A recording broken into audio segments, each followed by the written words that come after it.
네, 그러면 우리 생명 시스템 나가볼 건데 학습지는 저번에 얘기한 대로 저번에 나누어준 종이로 된 학습지 있죠? 낱장으로 된 거. 그걸로 수업하도록 할게요. 자, 선생님이랑 이제 생명 시스템에 대해서 알아보는데 여러분들은 생명이 무엇이라고 생각해요? 살아서 움직이는 거. 살아서 움직이는 것은 생명이다. 자, 그러면 움직이지 않는데 살아있는 건 어떻게 생각합니까? 어떻게 생각해요? 그런 경우도 있지 않을까요? 그쵸? 멈춰있지만 살아있는 것도 있을 거고. 이거는 여러분들의 자유롭게 생각을 물어보는 거라 정답이 있는 건 아니에요. 생명은 뭐라고 생각해요? 응? 움직이는 거? 움직이지 않는 생명체들도 있습니다. 그쵸? 물론 식물들은 천천히 움직이고 변화가 일어나지만 우리가 지금 보기엔 식물들은 변화가 없는 것처럼 보이겠죠. 생명이 뭐야? 생명? 영혼이 있는 거? 살아있는 거. 살아있는 거. 그래요. 살아있다. 그럼 여러분들은 살아있다라는 개념을 뭐라고 얘기합니까? 어떤 것들이 살아있다라고 생각해요?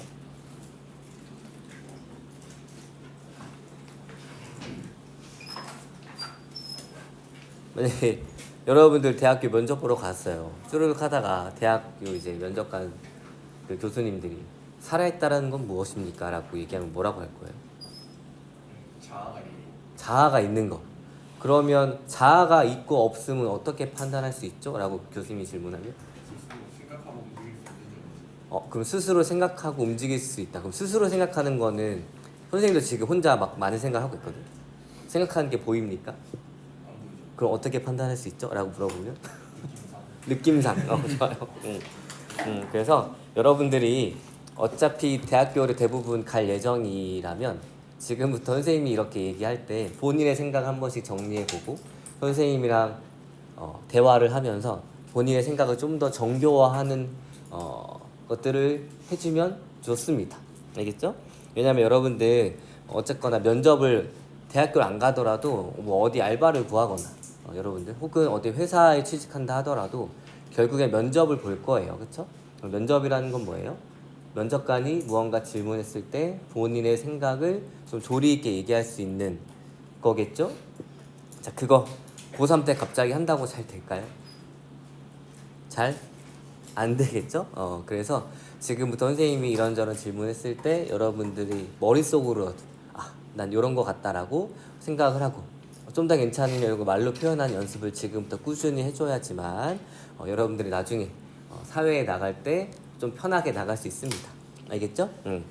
자, 생명의 정의는 사실은 사람마다 굉장히 다양할 거예요. 어떤 사람은 종교적으로 생각할 거고 어떤 사람은 내 눈에 보이는지 안 보이는지 이런 것들을 판단할 수 있는데 다양한 판단 기준 중에 우리가 지금 배우는 것은 과학 시간이니까 과학적으로 생명이란 무엇인지에 대해서 한 번씩 배워볼 겁니다. 알겠나요? 알겠나요? 좋아요. 자, 그러면 학습지 보도록 하겠습니다. 우리가 큰 단어는 시스템과 상호작용인데 이 시스템은 다양한 시스템 앞으로 배우게 될 텐데 선생님이랑은 생명 시스템에 대해서 배워볼 겁니다. 그래서 첫 번째 단어는 생명 시스템에서의 화학 반응에 대해서 배워볼 거예요. 그래서 생명 시스템은 어떤 것이 기본 단위체로 구성이 되어 있고 그리고 생명체는 어떻게 구성이 되어 있는지 그리고 생명체 내에서 일어나는 화학 반응은 어떤 것들이 있는지에 대해서 한번 배워볼 겁니다. 여기 주황색으로 표시되어 있는 부분 여러분들이 같이 필기하면 됩니다. 자, 그러면 생명 시스템이 무엇인지 한번 보도록 할게요. 자, 생명 시스템.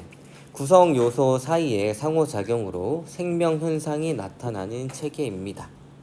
생명체는 지구 시스템의 생물권을 구성을 하고 각각의 생명체는 몸을 구성하는 여러 요소가 상호작용하며 다양한 생명활동을 수행하는 하나의 생명 시스템입니다. 생명 시스템의 구조적, 기능적 기본 단위를 뭐라 그러냐면 세포라고 합니다. 세포는 들어봤나요? 세포하면 어떤 이미지가 떠올라요? 작고 동글동글하고 선생님은 약간 날개랑 깨어져 있는 그런 뭔가 가운데 동글동글한 핵이 있고 이렇게 하얀색 주변으로 있는 그런 느낌이 떠오르긴 합니다. 실제로 우리가 많이 지금도 다루게 될 세포들이 그런 모습으로 생기긴 했어요. 알겠나요? 그래서 생명 시스템의 구조적, 기능적 단위는 세포입니다. 그래서 과학적으로 생명체다라고 정의를 할 수 있는 것들은 세포로 구성이 된 애들을 생명체라고 얘기할 수 있는 거예요. 자, 우리 스마트폰 같은 경우 보게 되면 스스로 빛을 내기도 하고 내가 뭘 누르면 반응하기도 하고 그 다음에 좀 열받으면 뜨거워지기도 하고 에너지가 없으면 본인 스스로 꺼지기도 해요. 사람처럼 뭐 에너지가 없으면 기운이 없고 반응을 하고 열도 나죠. 그렇지만 얘를 생명체라고 하지 않는 이유는 뭐예요? 스마트폰은 뭐로 구성이 안 되어 있어요? 그렇죠. 세포로 구성이 안 되어 있기 때문에 생명체라고 하지 않습니다. 알겠나요? 그럼 퀴즈. 모든 생명체는 세포로 되어 있을까요? 예. 그렇겠지? 그러니까 우리가 생명체의 시스템적, 구조적, 기능적 기본 단위를 세포라고 하죠. 이게 어떤 식으로 나왔냐면 어떤 사람들이 많은 식물들을 관찰했을 때 관찰된 모든 식물들이 세포로 구성이 되어 있었고 동물들을 많은 동물들을 관찰했을 때 관찰된 동물들이 전부 다 세포로 구성이 되어 있어요. 그래가지고 식물, 동물 둘 다 세포로 구성이 되어 있구나. 그러니까 모든 생명체는 세포로 구성이 되어 있구나라고 결론을 내렸습니다. 그럼 여기에서 논리적 오류는 뭐가 있을까요? 혹시 과탐실 시간에 기납법, 연역법 배웠어요? 네. 기납법이 뭐예요? 기납적 탐구 방법. 가설이 없는데 중요한 건 뭐예요? 가설이 없는 건 중요한 특징 맞아요?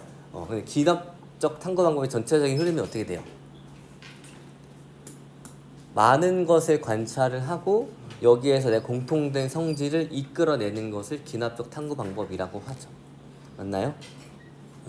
내가 오리보다 좀 더 큰 새가 있었는데 얘네들이 다 흰색이야. 그래가지고 이름을 백조라고 이름을 붙였어요. 이게 기납적 탐구 방법이에요. 그럼 여기서 논리적 오류는 뭘까? 갑자기 이게 얘가 존재하면 얘가 깨지게 되는 거예요. 검은색 백조가 있을까요? 네. 있습니다. 알겠죠? 그럼 우리 다시 세포설로 돌아와가지고 어떤 사람들이 많은 식물과 많은 동물을 관찰해서 모든 생명체는 세포로 구성이 되어 있다라고 결론 내렸어요. 여기에서 논리적 오류는 뭐가 있을까?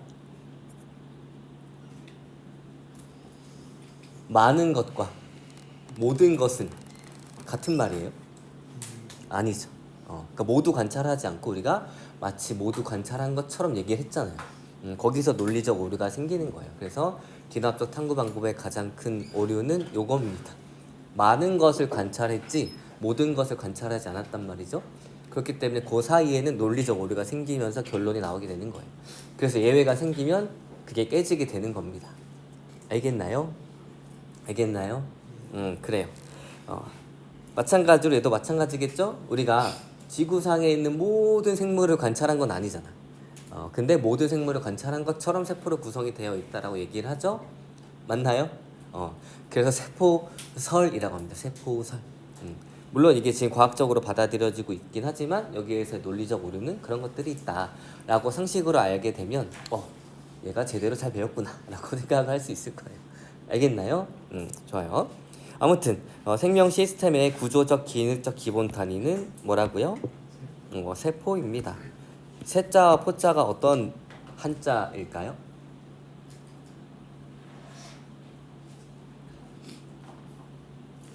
세포 일단 맨눈으로 잘 안 보이죠?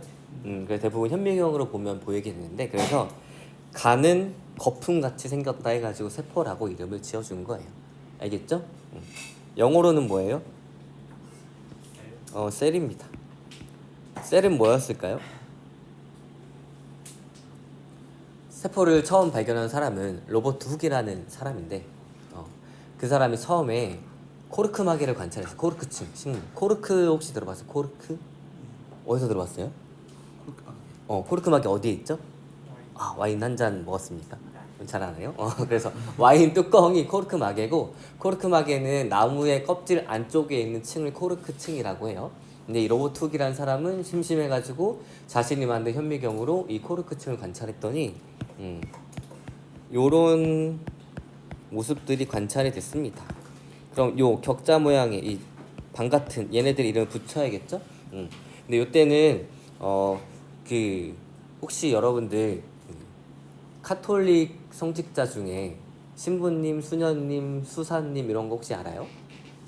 그분들은 어쨌거나 종교인이고 금욕의 삶을 실천하고 계시기 때문에 각각의 수도원에서 독방에서 살았어요.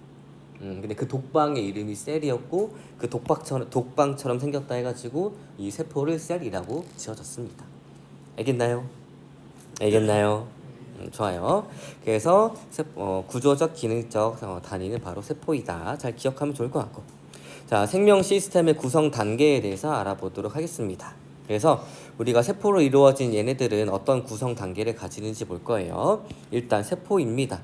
생명체를 구성하는 구조적, 기능적 단위를 세포라고 하고, 근데 이 세포들은 본인의 기능에 따라서 모양이 달라지게 됩니다. 그래서 비슷한 기능을 하는 애들은 모양이 비슷하게 생겼어요. 알겠죠? 그런 모임을 조직이라고 합니다. 그래서 모양과 기능이 비슷한 세포들의 모임을 조직이라고 합니다. 자, 그 다음에 이런 조직들이 모여가지고 여러 조직들이 모여서 고유한 형태와 기능을 나타내는 것을 기관이라고 하고, 이 기관들이 모여가지고 독립적으로 생명활동을 하는 하나의 생명체를 개체라고 합니다. 자, 그래서 밑에서 이제 구성 단계를 보면서 조금 더 자세히 설명하도록 할게요. 자, 그런데 요 단계는 좀 더 자세히 얘기하면 여러분들 대장균 혹시 들어봤어요? 대장균은 세포 한 개입니다. 걔는 세포 한 개가 개체 한 개를 이루는 거예요. 이런 생명체들을 단세포 생물이라고 합니다. 근데 여기에서는 세포가 모여서 조직을 이루고 기관을 이루고 개체를 이루죠. 요거는 여러 개의 세포가 하나의 개체를 이루는 다세포 생물에서 얘기해 주는 거예요. 알겠나요? 좋아요. 자, 그러면 동물과 식물의 구성 단계 보도록 하겠습니다. 자, 동물 먼저 보도록 할게요. 자, 보게 되면 세포가 있습니다. 자, 그런데 이 세포들은 본인의 기능에 따라서 모양이 달라지게 돼요. 그래서 모양이 비슷하면 기능이 대부분 비슷한데, 예를 들어서 얘는 근육인가? 아마 근육 조직을 얘기하는 것 같아요. 자, 근육 세포들은 다 이렇게 생겼어요. 위장을 이루고 있는 근육 세포들은 얘네들이 모양과 기능이 비슷한 애들이 모였기 때문에 조직이라고 얘기를 합니다. 그 다음에 이 조직들이 모여가지고 기관을 이루는데, 예를 들어서 얘는 지금 위죠. 자, 위는 뭘 하는 기관이에요? 소화를 합니다. 우리가 음식물이 위 속으로 들어와요. 그럼 소화를 하기 위해서는 어떤 과정들이 위에서 일어나야 될까요? 소화를 해야 돼요. 근데 위가 움직여야 할 때 안 움직여야 돼요? 움직여야겠죠. 그럼 움직이려면 근육이 필요해요, 안 필요해요? 필요하죠. 그래서 여기는 근육 조직도 있어야 합니다. 자, 그 다음에 또 어떤 것들이 필요할까요?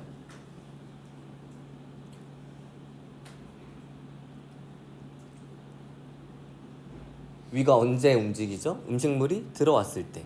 음식물이 들어왔을 때 내가 위한테 움직이라고 얘기합니까? 아니죠? 자동으로 움직이죠? 그래서 누군가는 그래서 어떤 과정이 일어나냐면 이 위 속으로 음식물이 들어오게 되면 이 자극 때문에 위 벽이 움직이는 그런 과정들이 나타나게 되는데, 그럼 자극을 느낄 수 있는 감각 신경들도 있어야겠지? 맞죠? 신경 조직도 있어야 합니다. 그 다음에 여러분들 사람 몸을 간단히 표현하면, 자, 두루마리 휴지라고 생각을 해봐요. 이게 사람 몸이에요. 우리가 음식물을 먹잖아요. 그러면 어때요? 이 관 안으로 들어가겠죠. 입, 그 다음에 소화기관 지나가지고 이렇게 나오게 됩니다. 맞죠? 간단히 표현하면. 자, 그러면 이 소화기관 내부는 몸 속일까요, 아닐까요? 몸일까요, 아닐까요? 우리 두루마리 휴지를 생각해봐요. 두루마리 휴지에 그 가운데 흰 공간이 있죠. 거기는 몸이에요, 아니에요? 휴지예요, 아니에요? 아니죠. 그러면 이 소화기관 내부는 휴지라고 생각하면, 여기가 몸이라고 하면 이 소화기관 내부는 몸이에요, 몸 밖이에요? 몸이야 아니야? 휴지야 아니야? 아니죠.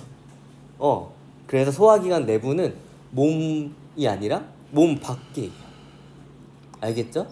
그래서 이제 뭘 설명하고 싶냐면 보세요. 우리 몸과 몸이 아닌 곳을 경계를 지어줘야겠죠. 우리 겉에 있으면 이제 피부라고 합니다.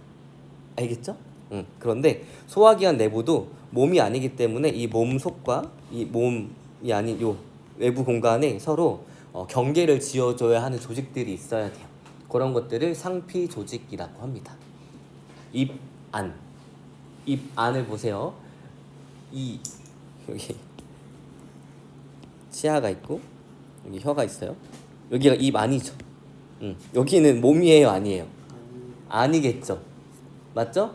그러니까 여기 이 몸과 몸이 아닌 곳에 경계를 지어줘야겠죠? 그런 경계가 필요한데 우리 몸 밖에 있으면 여기 겉표면에 있으면 그냥 피부라고 하고 그 다음에 여기 이렇게 피부가 아닌 경계를 지어주는 곳들을 상피라고 합니다. 알겠죠? 그래서 이 안에 있는 상피를 구강상피세포라고 얘기를 해요. 아무튼 외부와 내부를 경계 지어줘야 될 조직들도 필요하다. 요 얘기입니다. 그래서 하나의 위를 구성하기 위해서는 신경 조직도 있어야 되고 움직여야 되니까 근육 조직도 있어야 되고 외부와 내부를 경계 지어줘야 되니까 상피 조직도 있어야 되고 그 다음에 음식물들이 그러니까 영양소들이 흡수가 돼요.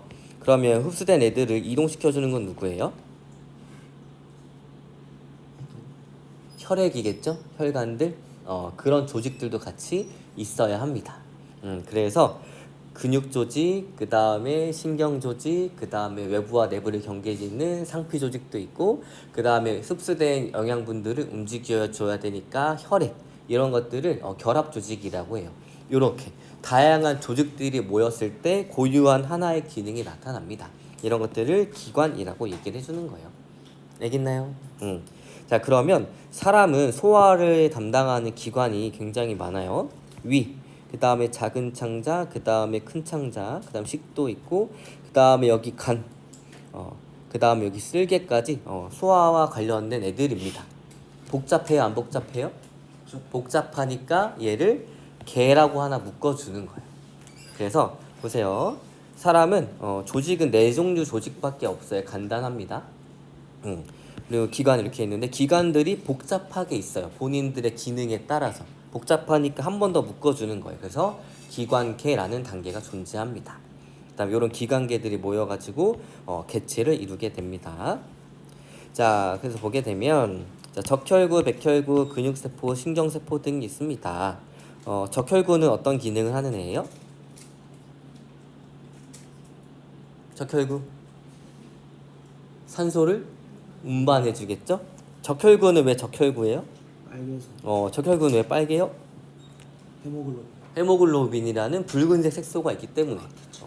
헤모글로빈은 왜 빨갛죠? 헤모글로빈이라는 이 붉은색 색소 단백질이에요. 걔가 빨간색입니다. 걔는 왜 빨갛죠? 일단 피가 붉은색인 이유는 적혈구가 많기 때문인 거고, 적혈구가 붉은색인 이유는 붉은색 색소인 헤모글로빈이라는 이 단백질이 있기 때문이에요. 그럼 헤모글로빈은 왜 붉은색이지? 자, 여러분, 금속철은 반짝반짝 빛나는 은색이죠. 얘가 산소 만나면 어떻게 돼요? 부식되면서 약간 적색으로 변하죠. 헤모글로빈 정 가운데에는 철이 들어 있습니다. 그래서 얘가 산소랑 만나면 붉은색을 띠게 되는 거예요. 알겠죠? 그러면 혹시 여러분들 우리 실험했을 때 선생님이랑 했던 실험 기억나요? 전기 전도성 측정했던 거? 거기에서 파란색 물질이 있었어. 염화구리 혹시 기억나요? 걔가 물에 녹아도 파란색이었죠. 파란색인 이유는 구리 2+ 이온이 있기 때문입니다. 알겠죠? 그래서 구리 2+ 이온 얘가 파란색을 띠게 되는데 어떤 생물들은 우리 사람과 같은 그 헤모글로빈과 같은 산소를 운반해주는 그 혈액 속에 그 색소 속에 뭐가 있냐면 철 대신 구리가 있어. 그러면 개의 색깔, 피의 색깔은 무슨 색이야? 파란색입니다. 연체 동물의 색깔이 보통 피의 색깔이 파란색이에요. 그래서 피의 색깔은 붉은색으로 고정된 것이 아니라 동물들마다 다릅니다. 알겠죠? 좋아요. 그럼 여러분 혹시 식물의 잎이 녹색인 이유는 뭐죠? 엽록체라는 녹색 물체가 있기 때문이에요. 엽록체가 녹색인 이유는 뭐예요? 엽록소라는 녹색 색소가 있기 때문입니다. 걔가 녹색인 이유는 뭐야? 엽록소 안에는 마그네슘이 있기 때문이고, 마그네슘이 산화했을 때 색깔이 녹색이기 때문에 붉은색으로, 녹색으로 보이게 되는 거예요. 알겠나요? 신기하죠? 자, 그다음 백혈구. 백혈구는 뭐예요? 하얀 혈구. 우리가 하얀색 혈구라고 하지만 사실 색깔이 없어서 그냥 백으로 표현한 거예요. 우리 백색광, 색깔이 없지만 백색광이라고 표현하는 것처럼. 기억나요? 백색광? 백혈구는 어떤 기능을 하죠? 세균이 들어왔을 때 막아주는, 우리 몸에서 외부 물질, 우리 몸에 특히 병을 일으킬 수 있는 다양한 외부 물질이 들어왔을 때 얘네들을 막아주는 역할을 합니다. 그래서 적혈구는 한 종류이지만 백혈구는 이 면역에 관련된 세포들을 전체 통틀어서 백혈구라고 하는 거예요. 사실 백혈구는 굉장히 여러 종류가 있습니다. 알겠나요? 다음은 얘네들은 이제 혈액을 구성하는 애들인 거고, 그 다음에 얘네들은 근육세포, 신경세포 등이 있습니다. 자, 그래서 세포, 조직, 기관, 기관계인 거고, 기관계는 어디에만 있어요? 동물에만 있는 구성 단계입니다. 그래서 여러 기관이 모여서 공통의 기능을 담당하는 것을 기관계라고 합니다. 그래서 예를 들어서 여기 나온 대로 소화계라고 한다. 그러면 여기와 관련된 기관들이 여러 개가 이렇게 있게 되는 거예요. 알겠나요? 좋아요. 자, 그럼 이제 식물에 대해서 알아보도록 하겠습니다. 식물은 세포, 조직, 조직계, 기관, 개체가 있습니다. 동물과의 차이점은 뭐예요? 조직계. 그렇죠. 동물에는 없는 조직계가 있고, 동물에 있는 뭐가 없어요? 기관. 기관계가 없습니다. 그래서 정리하면 식물은 세포, 조직이고, 조직이 좀 복잡하니까 조직계로 묶어주고, 기관은 단순하니까 따로 기관계로 묶어지진 않아요. 그래서 기관, 개체 이렇게 됩니다. 조직계는 식물에만 있는 구성 단계인 거고, 여러 조직이 모여서 통합적인 기능을 수행하게 됩니다. 그래서 기관계는 동물에만 있고 조직계는 식물에만 있어요. 알겠나요? 기관 간단하죠. 잎, 줄기, 뿌리, 꽃 이 정도밖에 없습니다. 그래서 따로 기관계로 묶어주진 않아요. 여기까지 됐나요?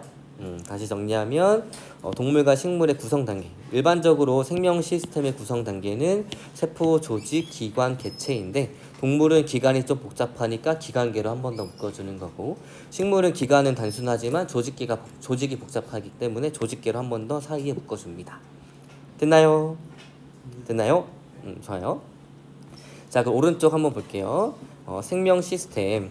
하나의 생명체는 수많은 세포가 서로 유기적으로 조직이 되어 정교한 체계를 이루고 상호작용함으로써 생명 현상을 나타냅니다. 또 외부 환경과도 이제 끊임없이 상호작용을 합니다. 세포는 여러 세포 소기관이 상호작용하며, 자, 세포가 있어요. 우리가 흔히 알고 있는 세포는 이 정도 모양인데, 얘를 좀 더 확대해서 보면은 다양한 세포 안에서도 다양한 기능을 하는 애들이 있는데, 걔네들의 이름을 세포 소기관이라고 합니다. 혹시 엽록체 들어봤어요? 언제? 방금. 그렇죠. 식물 할 때 엽록체 방금 들어봤잖아요. 이렇게 식물 세포가 광합성을 할 수 있게 해주는 기관이 엽록체인데, 그런 애들을 우리는 세포 소기관이라고 합니다. 이런 세포 소기관들이 상호작용하면서 생명 현상을 나타내며, 우리가 중요하게 다루게 될 세포막을 통해 외부 환경과 끊임없이 상호작용합니다. 그래서 세포도 하나의 생명 시스템이라고 할 수 있습니다. 됐나요? 좋아요. 자, 그 다음에 진핵세포와 원핵세포 한번 볼게요. 우리가 흔히 생각하는 이렇게 계란 후라이 같은 애들은 정 가운데 핵이라는 애가 크게 보입니다. 이런 애들을 진짜 핵이 있다 해가지고 진핵세포라고 얘기를 해줘요. 그래서 진핵세포는 핵막으로 둘러싸인 뚜렷한 핵이 있는 세포입니다.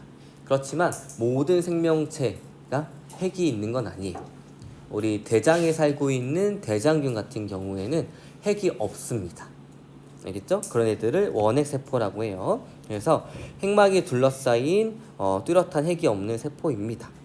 그래서 그리고 이제 동물 세포와 식물 세포는 모두 진핵 세포에 해당합니다. 원핵 세포는 원시적인 세포이다라고 얘기를 하는 거예요.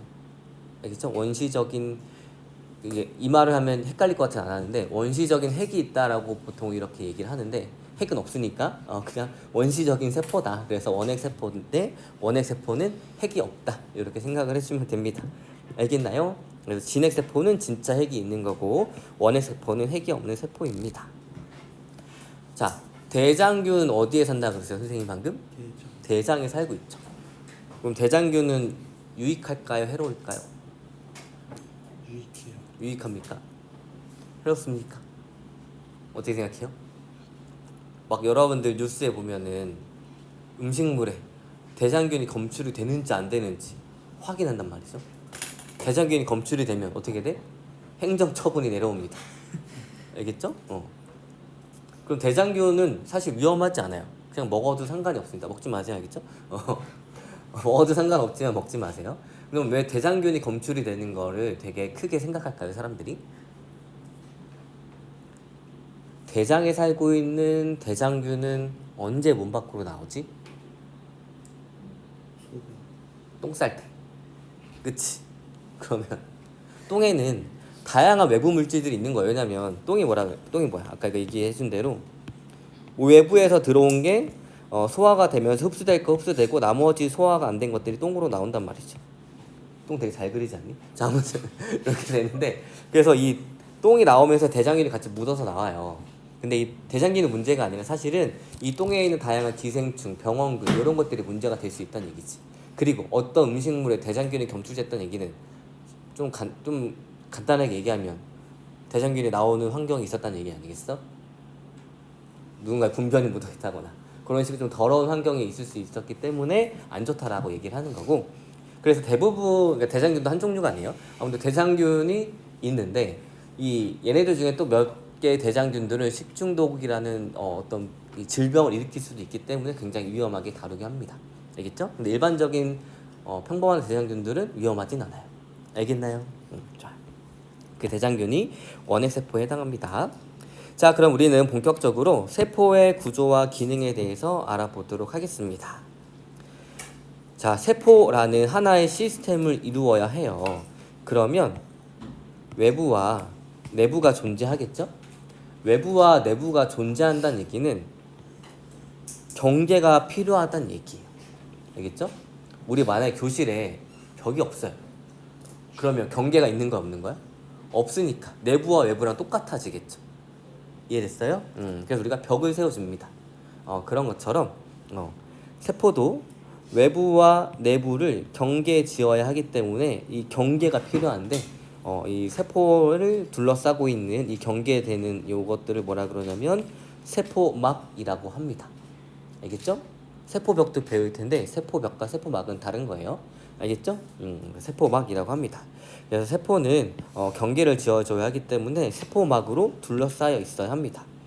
그리고 내부는 이렇게 그렸을 때 얘가 핵이면 얘가 세포막일 때 핵과 막 사이의 여기를 세포질이라고 하는 거예요. 그래서 세포막, 핵, 세포질입니다. 그래서 내부는 핵과 세포질로 구분이 됩니다. 됐나요? 좋아요. 자, 그러면 이 동물세포와 식물세포의 구조에 대해서 한번 보도록 하겠습니다. 볼게요. 자, 왼쪽은 동물세포인 거고 오른쪽은 식물세포예요. 일단은 공통점을 찾아봅시다. 일단 외부와 내부를 경계에 지어야 하니까 뭐가 존재해야 돼요? 그렇죠. 세포막이 있네요. 그 다음 핵 있어요, 없어요? 있습니다. 그 다음에 핵 주변에 약간 내장처럼 생긴 소포체 있어요, 없어요? 있습니다. 그 다음에 라이보솜이라고 혹시 들어봤어요? 라이보솜은 무엇이냐면 우리 세포가 가지고 있는 유전 정보에 따라서 단백질을 합성해주는 애들을 라이보솜이라고 합니다. 둘 다 라이보솜 있어요, 없어요? 있죠. 그 다음 내장처럼 생겼는데 따로 떨어져 있는 골지체 있어요 없어요? 있습니다. 세포질 있어요 없어요? 있네요. 미토콘드리아 있어요 없어요? 있네요. 그쵸? 그래서 지금 밑줄 친 얘네들이 동물 세포와 식물 세포에 공통적으로 있는 애들이에요. 알겠나요? 각각의 기능들은 나중에 설명할 거예요. 자, 그럼 식물 세포에만 있는 건 무엇이 있냐 한번 볼게요. 자, 엽록체 식물 세포에만 있고, 그 다음 세포벽인데 세포막 주변에 단단하게 둘러싸인 구조물, 탄수화물로 된 구조물들을 우리는 세포벽이라고 합니다. 그러니까 식물 세포는 세포막이 이렇게 있으면은 단단한 벽 구조물로 감싸고 있는 거예요. 자, 왜 그러냐? 쉽게 생각하면 우리 동물들 같은 경우에는 가운데 뼈대가 있으니까 우리 몸의 형태, 우리 뼈에 붙어 있는 요 살들이 흐물흐물해도 우리의 구조를 유지할 수가 있겠죠. 식물은 뼈가 있어요, 없어요? 없습니다. 그럼 어떻게 해줘야 돼? 세포 하나하나를 단단하게 포장해가지고 얘네들을 쌓아 올린 거예요. 그래서 얘네들의 구조가 망가지지 않고 잘 유지가 될 수가 있습니다. 이렇게 세포막 바깥쪽에 단단하게 탄수화물로 된 벽 구조물이 있는데 이런 것들을 세포벽이라고 합니다. 이걸 우리가 먹으면 소화가 될까 안 될까? 안 되겠죠? 여기에 있는 것들은 세포벽 성분 우리가 소화가 안 돼요. 그렇지만 먹는 게 좋아. 왜냐면 이 세포벽 성분들이 수분을 쫙 빨아들이거든요. 그러면 똥이 수분을 쫙 빨아들이는 거지. 똥 속에 이 세포벽 성분들이 있으니까. 그럼 똥이 어떻게 돼? 부드러워져서 변비 안 생기고 똥이 이쁘게 쏙 나오게 되는 거예요. 이런 것들을 뭐라 그래? 식이섬유라고 합니다. 여러분들 식이섬유 채소 많이 먹으라는 얘기 들어봤어요? 안 들어봤어요? 들어봤죠? 이 식이섬유는 우리 몸에 소화가 돼서 흡수되는 건 아니지만 우리 몸의 대장 그리고 음식물이 지나갈 때 음식물들 굉장히 얘네들 물을 좀 흡수하기 때문에 이 지나가는 음식물들을 굉장히 부드럽게 해주고 그래서 쉽게 생각하면 방금 얘기한 대로 배변 활동이 잘 일어나게 해주고 그래서 우리 변비약의 성분들을 보게 되면 식이섬유가 굉장히 많아요. 그 다음에 최근에 들어서 어떤 것들도 밝혀지냐면 이 대장에는 우리 사람 몸에 있는 사람을 구성하고 있는 세포의 숫자보다 훨씬 더 많은 이 세균들이 존재하거든요. 여러분 몸무게 선생님이 잠깐 들었을 때 2-3kg 정도가 세균의 몸무게예요. 그렇다 죽이면 안 돼, 알겠지? 얘들이 대장에서 굉장히 중요한 역할을 합니다. 얘네들이 우리가 식이섬유를 많이 먹게 되면 우리 대장에 있는 살고 있는 세균들 중에서도 우리 몸에 유익한 유익균들이 굉장히 많아진대요. 알겠죠? 그래가지고 식이섬유를 채소를 많이 먹는 게 중요합니다. 알겠죠? 그런 거예요. 그래서 식물 세포에만 있는 것은 광합성을 하는 엽록체, 그 다음에 세포벽이 있습니다.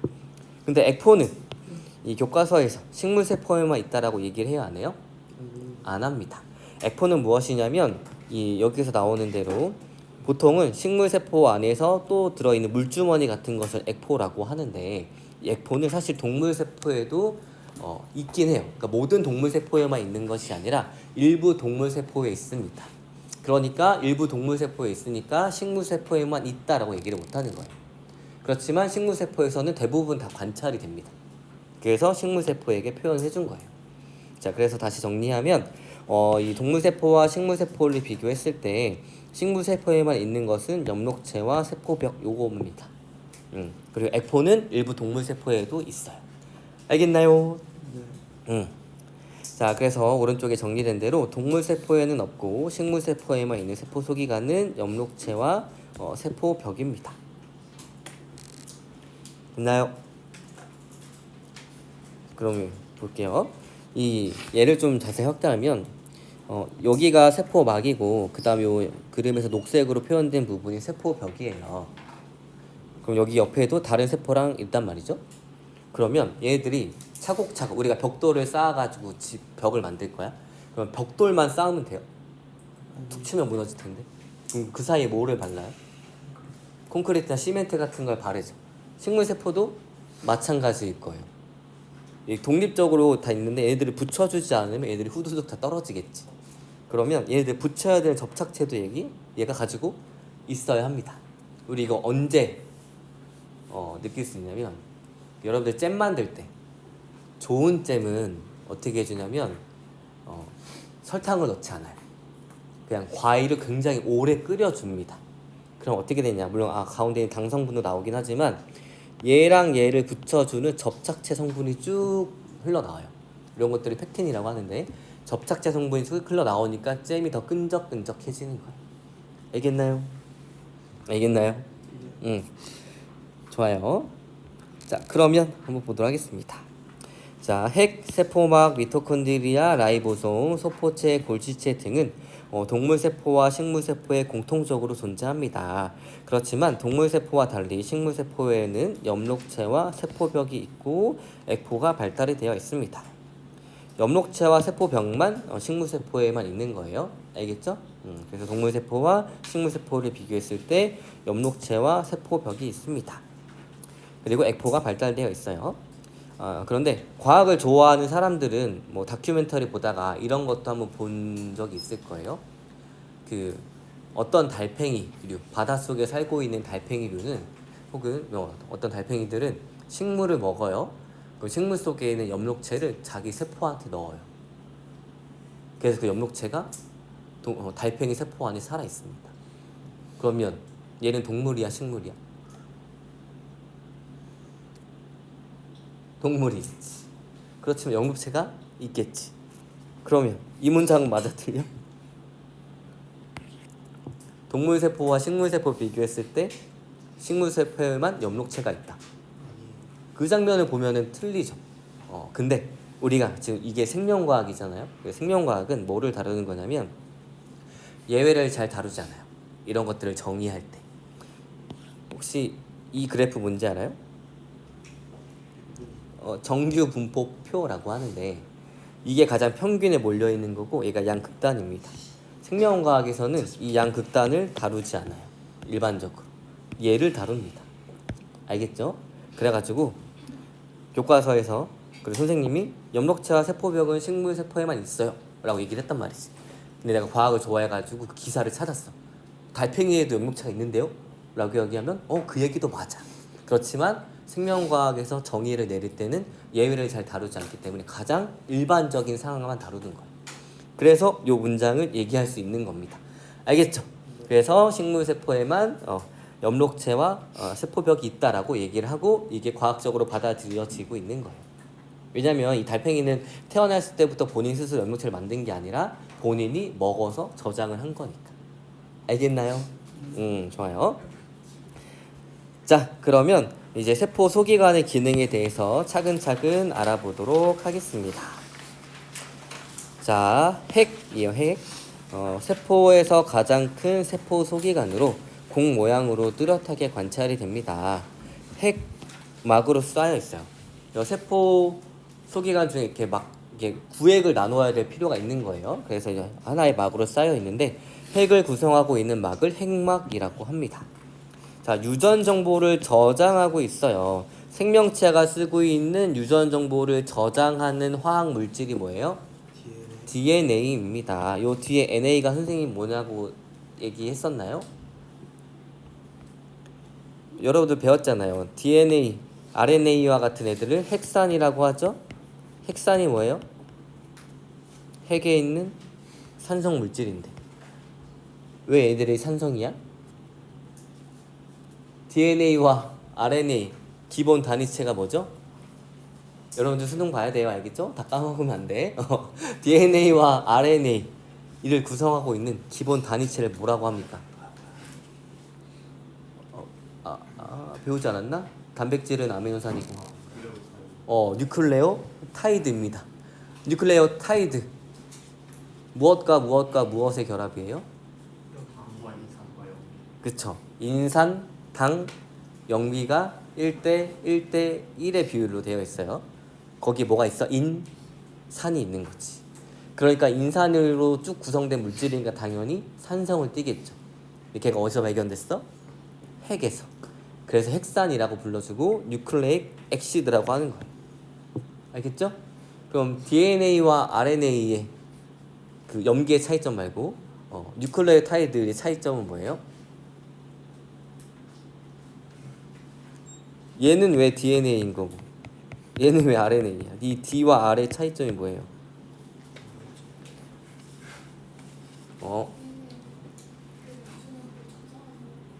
그죠. 기능적 차이는 저장하고 전달인데 선생님이 지금 얘기하는 건 화학적 구조의 차이를 물어보고 있는.